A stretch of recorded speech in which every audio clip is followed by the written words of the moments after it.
हम आज के वीलॉग में आपको ये बताएंगे कि इमरान खान साहब अदालतों को कितने % दबाने में कामयाब हो गए हैं। दूसरा, सुप्रीम कोर्ट ऑफ पाकिस्तान का फैसला मुतवक्को है 2 घंटे बाद, ये फैसला क्या आ सकता है।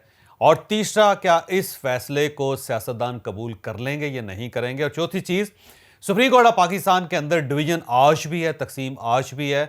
काजी फायज ईसा साहब अब किसी बेंच का हिस्सा नहीं है। इन्होंने कल बतौर प्रोटेस्ट अपना बेंच छोड़ दिया था और आज भी ये किसी किस्म का केस नहीं सुन रहे। इसका मतलब ये हुआ कि सुप्रीम कोर्ट ऑफ पाकिस्तान के अंदर डिवीजन बढ़ती चली जा रही है। हमें ये बात मानना पड़ेगी कि इमरान खान साहब बिल आखिर पूरी रियासत के साथ साथ अदलिया को भी दबाने में कामयाब हो गए।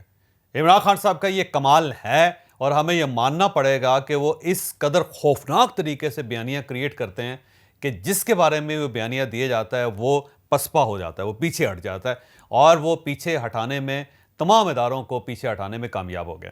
सबसे पहले उन्होंने सियासतदानों को पीछे हटाया और सियासतदान, आप यकीन कीजिएगा कि आज भी इमरान खान साहब से डरते हैं। अगर ये गवर्नमेंट उनसे डरती ना होती तो अब तक इमरान खान साहब गिरफ्तार हो चुके होते। लेकिन इमरान खान साहब ने इतनी ज़्यादा लूज बॉल्स दी, कोर्ट्स ने इतनी मरतबा इनकी ज़मानत मनसूख की और इनके वारंट भी जारी कर दिए और अब भी इनका एक नाकाबिले ज़मानत वारंट जारी हो चुका है कल से। लेकिन गवर्नमेंट इनसे वाकई खौफजदा है, हुकूमत इन पे हाथ नहीं डालती। तो पहली बात तो ये है कि सियासतदान और वो तमाम पार्टी जो इमरान खान साहब के खिलाफ हैं, उनको इमरान खान साहब दबाने में कामयाब हो गए। दूसरा, ये बात है कड़वी लेकिन बिल आखिर आपको माननी पड़ेगी कि इस्टेब्लिशमेंट भी इमरान खान साहब से घबराती है। जनाब बाजवा साहब की जो इस्टेब्लिशमेंट थी उसे भी इमरान खान साहब ने आगे लगा रखा था और उसके नतीजे में जनाब बाजवा साहब ने 2 मरतबा इमरान खान साहब से ईमान सदर में मुलाकात भी की थी। जबकि उससे पहले इमरान खान साहब जनरल बाजवा साहब और इस्टेब्लिशमेंट को न्यूट्रल का ताना भी दे चुके थे। उन्हें मीर सादक को मीर जाफ़र भी कह चुके थे और इसके अलावा उन्हें बहुत कुछ उन्होंने कहा था, गद्दार भी कह दिया था कुछ लोगों को उन्होंने, और खासी उन्होंने मेरा ख्याल है बैशिंग की थी इमरान खान साहब ने। लेकिन इसके बावजूद इस्टेब्लिशमेंट उनसे घबराती रही। उसके बाद जब नया फेज़ आया तो अभी भी इमरान खान साहब के खिलाफ कोई कार्रवाई करने के लिए तैयार रहे और इमरान खान साहब का बयानिया जो है उसे पूरे इस्टेब्लिशमेंट गौर से सुनती है और उसके बाद उससे खासी परेशान भी होती है और आज भी परेशानी पूरी इस्टेब्लिशमेंट के अंदर पाई जाती है। इसके साथ साथ वो ब्यूरोक्रेसी को पहले ही दबाने में कामयाब हो गए थे। यानी कोई ब्यूरोक्रेट इमरान खान साहब से रिलेटेड कोई फैसला करने के लिए ना पहले तैयार था ना आज तैयार है। आज जब भी मुझे, बल्कि वफाकी वज़रा ने बताया कि जब भी हम इमरान खान साहब से रिलेटेड किसी ब्यूरोक्रेट को फैसला करने का या लेटर जारी करने का कहते हैं तो उसकी तरफ से इनकार हो जाता है या फिर वो छुट्टी लेकर घर चला जाता है, वो गायब हो जाता है। और आखिर में अदलिया बची थी और इमरान खान साहब अदलिया को मसलसल रगेदते चले गए, मसलसल इनकी बैशिंग करते चले गए। और आज हालत यह है कि इमरान खान साहब कल जब अदालत में पेश हुए तो 4-5 हज़ार लोग उन्होंने अपने वर्कर्स इकट्ठे कर लिए वहाँ पे। और वर्कर्स ना सिर्फ अदालत की दीवारें फलांग के अंदर पहुँचे बल्कि उन्होंने गेट तोड़ दिए, शीशे तोड़ दिए और उसके बाद जो कुछ अदालत के अंदर हुआ आप इस वक्त अपनी स्क्रीनों पर भी देख रहे हैं और आप कल भी सारा दिन इन स्क्रीनों पर देखते रहे थे। तो अब आप देखिएगा क्या ये प्रिविलेज किसी और शख्स को पाकिस्तान के अंदर हासिल हो सकते हैं। यानी जुल्फ़िकार अली भुट्टो जैसा लीडर जो था उसको भी अदालतों ने इतनी प्रिविलेज नहीं दी थी कि उनके साथ उनकी फैमिली के लोग भी आ सकते।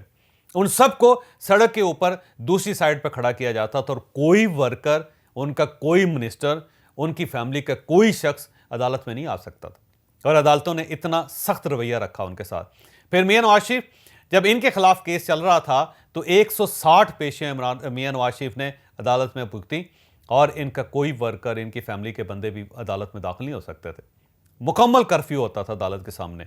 फिर इससे पीछे चले जाएं आप और उससे पीछे मोहतरमा बेनज़ीर भुट्टो के केस चलते रहे पाकिस्तान में, आसफ अली ज़रदारी साहब के केस चलते रहे पाकिस्तान में, मौलाना फजलुर रहमान साहब के केस चलते रहे अदालतों में। किस किस का केस अदालतों में नहीं चला और वहाँ पे वो प्रिविलेज जो आज इमरान खान साहब को हासिल है पाकिस्तान की किसी अदालत में किसी को नहीं दी गई। बल्कि सबसे कहा गया कि अगर आपके साथ कोई शख्स आया तो उसको और आपके खिलाफ और उस शख्स के खिलाफ तादीबी कार्रवाई की जाएगी और सब लोग इस चीज़ से डर जाते थे और डर के साइड पे हो जाते थे। लेकिन इमरान खान साहब ने कमाल कर दिया कि वो जब लाहौर हाई कोर्ट जा रहे थे तो बाकायदा ट्विटर पे एक कंपेन की गई, ट्रेंड बनाया गया कि आप लाहौर हाई कोर्ट जाएं और लोग वहाँ पे हज़ारों की तादाद में इकट्ठे हुए और इमरान खान साहब हज़ारों वर्कर्स की बारात में लाहौर हाई कोर्ट पहुँचे। और इसके बाद जब इस्लामाबाद में इनकी बारी आई तो आपने देखा कि 5-6 हज़ार लोग शहरों के से बाहर से दूसरे शहरों से लाए गए थे और वो पहुंचे, और पहुंचने के बाद जिस तरह उन्होंने यलगार की अदालत के ऊपर, वो भी आपके सामने है। लिहाजा इमरान खान साहब के सामने मुझे महसूस होता है, मैं गलत अल्फाज कह रहा हूँ, मैं पहले से मादत चाहता हूँ अदालतों से, क्योंकि ज़ाहिर है हम जैसे लोग तो पकड़े जाते हैं, इमरान खान साहब जैसे लोग तो नहीं पकड़े जाते। लेकिन मुझे यूँ लगता है कि इमरान खान साहब अदालतों को दबाने में कामयाब हो गए। लिहाजा अब जजेस या अदलिया या इंसाफ या कानून पहले इमरान खान साहब की तरफ देखता है और उसके बाद ये फैसला करता है कि उन्होंने इमरान खान के खिलाफ किस हद तक जाना है। यानी पाकिस्तान में आज तक ऐसा नहीं हुआ कि जजेस जो हैं वो अदालत के अंदर बैठे रहें और उसके बाद इमरान खान साहब उनकी पार्टी के लोगों से पूछें कि वो कब तशरीफ़ लाएंगे और उसके बाद फिर समाअत शुरू की जाए, उसके बाद कार्रवाई शुरू की जाए। ये पाकिस्तान में पहली मरतबा हुआ है। लिहाजा इमरान खान साहब को ये दाद देनी पड़ेगी कि वो बिल आखिर पूरी रियासत को दबाने में कामयाब हो गए। और अब हम दूसरे इशू की तरफ आते हैं। सुप्रीम कोर्ट ऑफ पाकिस्तान अभी थोड़ी देर में कार्रवाई शुरू करने वाली है। अज़खुर नोटिस लिया था चीफ जस्टिस साहब ने, और ये जो अज़खुर नोटिस है इसने भी सुप्रीम कोर्ट ऑफ पाकिस्तान की चूल्हें हिला के रख दी हैं। एक खौफनाक डिवीज़न सुप्रीम कोर्ट के अंदर नज़र आ रही है और उसके असरात क्या निकलेंगे वो ज़ाहिर आने वाले दिनों में देखे जाएंगे। लेकिन अब तक के जो आसार हैं वो ये बताते हैं कि ये जो 5 रुकनी बेंच है शायद ये ऐलान कर दे कि इलेक्शन दोनों सूबों में वक्त पर होंगे। यानी खैबर पख्तूनख्वा में और पंजाब में जो सदर साहब ने तारीख दी है 14 अप्रैल या 15 अप्रैल या 16 अप्रैल, उसके मुताबिक इन दोनों सूबों में इलेक्शन होंगे और साथ ही इलेक्शन कमीशन को यह कहा जाएगा कि आपने इंश्योर करना है कि इलेक्शन वक्त पे हो, और अगर आप ये श्योरिटी नहीं देंगे तो फिर आपके खिलाफ तादीबी कार्रवाई हो जाएगी। लिहाजा इलेक्शन कमीशन को और गवर्नर्स को पाबंद किया जाएगा कि वो इसे इंश्योर करें। अब सवाल ये है कि अगर सुप्रीम कोर्ट ऑफ पाकिस्तान से ये फैसला आ जाता है तो क्या सारी सियासी जमातें इनको तस्लीम कर लेंगी? मेरी इतलात ये है कि पीडीएम की जमातें इसको तस्लीम नहीं करेंगी। ये सुप्रीम कोर्ट ऑफ पाकिस्तान में एक पिटीशन दायर करेंगे और सुप्रीम कोर्ट ऑफ पाकिस्तान से दरख्वास्त करेंगे कि अगर आपके फैसले को इम्प्लीमेंट कर दिया जाता है, 2 सूबों में अगर अप्रैल के अंदर इलेक्शन हो जाते हैं, तो जब जनरल इलेक्शन होंगे तो उस वक्त 2 सूबों के अंदर केयर टेकर गवर्नमेंट्स नहीं होंगी, उस वक्त फुल फ्लैज गवर्नमेंट्स होंगी और एक सियासी जमात या 2 सियासी जमातों की वहाँ पे गवर्नमेंट्स होगी।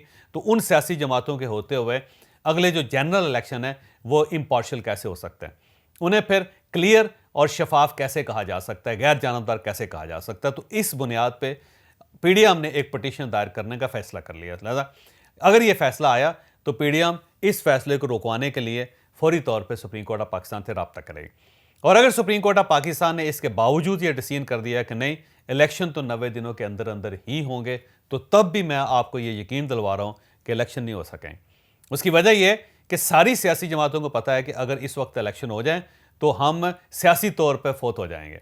यानी पहले तो ये दोनों सूबे इमरान खान साहब के पास चले जाएं, और वो भी ये जब दो सूबे इमरान खान साहब के पास जाएंगे तो फिर ये आगे तक ये सारा सिस्टम इसी तरह चलता रहेगा। फिर जब जनरल इलेक्शन होंगे तो पंजाब और खैबर पख्तूनख्वा में जो जितने MNAs हैं, जितनी कौमी असम्बली की सीट्स हैं, वो ऑटोमेटिक इमरान खान साहब के पास चली जाएंगे। और ये वो बात है जो पीडीएम मानने के लिए तैयार नहीं। दूसरी तरफ स्टैब्लिशमेंट और लाहौर हाई कोर्ट है और वजारत ख़जाना है, ये तीनों भी इस काम के लिए तैयार नहीं है, क्योंकि सबका ख्याल ये है कि अगर पूरा साल इलेक्शन ही होते रहेंगे तो फिर पाकिस्तान में काम कैसे होगा। लिहाजा मेरा ख्याल ये है, मेरी गट फीलिंग ये है कि सुप्रीम कोर्ट ऑफ पाकिस्तान के वाज़ेह फैसले के बावजूद पीडीएम इलेक्शन करवाने की कोशिश नहीं करेगी। ये गलती ये नहीं करेंगे और ये कहीं ना कहीं कोई ना कोई रास्ता निकाल के कोशिश करेंगे कि जो भी इलेक्शन हो वो अक्टूबर के अंदर इकट्ठे इलेक्शन हो, वो अलग सूबों के या वफाक के इलेक्शंस अलग अलग ना हो सकें। और अब हम आखिरी इशू की तरफ आते हैं। सुप्रीम कोर्ट ऑफ पाकिस्तान के अंदर एक वाज़ेह डिवीज़न मौजूद है। जस्टिस काजी फ़ाइज़ ईसा साहब की तरफ से एतराज़ किया गया था, उससे पहले भी एतराज़ किया गया था। कल एक दिलचस्प किस्म की सूरत पैदा हो गई। काजी फ़ाइज़ ईसा साहब अपने एक साथी जज के साथ किसी एक बेंच का हिस्सा थे और उस बेंच में अचानक एक जज साहब को निकाल के दूसरे जज साहब को डाल दिया गया था। जस्टिस मुज़ाहिर अली नकवी साहब को इसमें शामिल कर दिया गया था, जिन्हें जब अदालत में देखा काजी फ़ाइज़ ईसा साहब ने, तो फौरी तौर पे उन्होंने रजिस्ट्रार को बुलवा के पूछा कि ये बेंच तब्दील कैसे हुआ है। तो रजिस्ट्रार साहब ने कहा कि मुझे सेक्रेटरी टू चीफ जस्टिस साहब ने कहा था और उस बुनियाद पे हमने ये बेंच तब्दील किया। तो जस्टिस काजी फ़ाइज़ ईसा और उनके साथी जज जस्टिस याहिया अफरीदी ने फौरी तौर पर रजिस्ट्रार को बुलवाया और उनसे पूछा कि ये बताएं कि ये बेंचेस कैसे तब्दील हो जाते हैं और उसके अंदर जजेस को कैसे डाला जा सकता है, जजेस को कैसे निकाला जा सकता है। तो रजिस्ट्रार ने कहा कि इसका फैसला चीफ जस्टिस साहब पाकिस्तान करते हैं। तो उसके बाद जस्टिस काजी फायज ईसा साहब नाराज़ हो गए और इन्होंने कहा कि ये जो हमारा हल्फ है उसकी सरीहन खिलाफ वर्जी है, लिहाजा मैं अब बेंच में नहीं बैठूंगा। और उसके बाद उन्होंने बेंच छोड़ दिया और वो अपने दफ्तर चले गए, अपने चैम्बर वापस चले गए।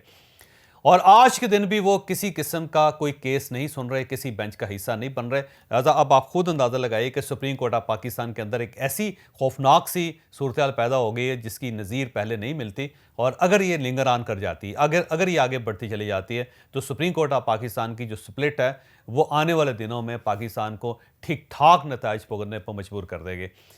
अब लिहाजा आज आप देख लीजिए, इमरान खान साहब एक तरफ अदालतों को दबाने में कामयाब हो चुके हैं, दूसरी तरफ अदालतों के अंदर डिवीजन हो गई हुई है, तीसरी जो फैसला आज आएगा वो फैसला एक नई डिबेट पाकिस्तान में पैदा कर देगा। लिहाजा आने वाले दिन पाकिस्तान के ख़तरनाक हैं और मेरी फिर सियासतदानों से दरख्वास्त है कि खुदारा इकट्ठे बैठ जाएं और बैठ के इन मसलों का हल निकालें।